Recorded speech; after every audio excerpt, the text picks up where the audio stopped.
This is Danny Acosta for Fight Magazine outside of the Honda Center in Anaheim, California, home of UFC 121.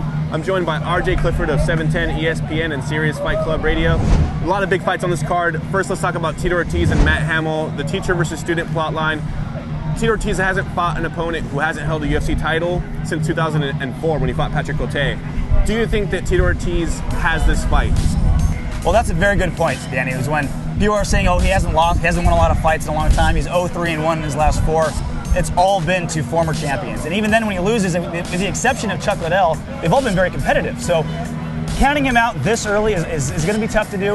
Matt Hamill is a good gauge. He's not the same bruisers that he's used to fighting. He's going to be someone that can probably handle someone who's not going to bring up something as dangerous as the other opponents he's been fighting. But again, Tito Ortiz, the biggest issue with him is health. He always comes in hurt. He says he's in good shape now and he's not hurt this time, but he says that every fight. So if he comes in healthy, we're going to see how he's going to do. He looked really good in the weigh-ins, looked in really good shape. Another X factor here is his guard game. People are saying whoever gets the takedown is going to win this fight, and while that's a very good point, the guard game of Tito Ortiz is very underrated. Also underrated, the striking of Matt Hamill. My question to you is, who's going to get the wrestling advantage in this fight? You know, I do think it's going to be Tito because Tito's got a lot more physicality behind his wrestling. Matt Hamill doesn't set up his shots that well. He's kind of someone who will lead with his head. And I think Tito Ortiz, you're right. The guard, his submission game is what he needs to do to force the issue when it comes to ground and pound. You know, that's what's been missing from the evolution of Tito Ortiz as a fighter. Co-main event, RJ, Jake Shields, Martin Kampmann. You wrestled at San Francisco State, so did Jake Shields. Do you think Jake Shields is going to have trouble taking Martin Kampmann down in this fight? Well, I think there's a lot of factors going into that. Jake Shields has been working very hard on his MMA takedowns, and it's very different than a takedown at San Francisco State, wrestling in the amateur division. Martin Kampmann is no slouch wrestling either. Obviously, this is a pretty standard issue striker versus grappler match. Jake Shields is going to want to take this fight down, get Kampmann on the floor, try to submit him. Kampmann's going to want to stay on his feet, knock him out standing any which way he can.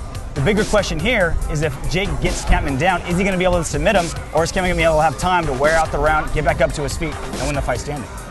You know, I think the key factor here is for Jake Shields to use his elbows. That's a weapon he didn't have in Strikeforce. That's a weapon he'll have in the UFC, and is going to be able to damage Martin Kampmann with, to look for submissions, much like the Tito Ortiz fight we talked about. And I think for Martin Kampmann, the key is to just be Martin Kampmann, have that well-rounded game.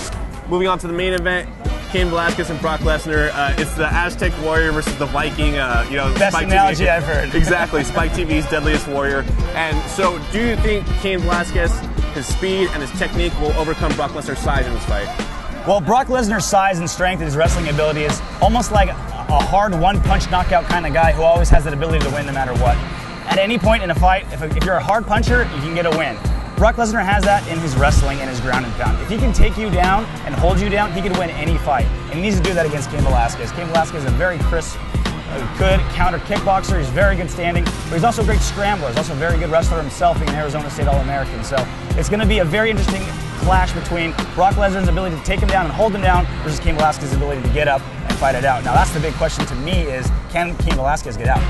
I think Cain Velasquez can get out. AKA's philosophy has always been not to play guard. There are guys who are reliant on top position. Cain Velasquez knows that. No one wants to be under Brock Lesnar, eating those big canned hams that he has for fists. So I really think that Cain Velasquez knows that he needs to stop the shot and get up off his back, not take any damage on the ground. RJ, before we get going, is this the biggest card of the year for the UFC and MMA in general? Well, when you have an undercard that's as good as this, and the only reason they're on the undercard is because there's too many good fights on the main card, absolutely. When you have Brock Lesnar on a card, it's a big fight no matter what.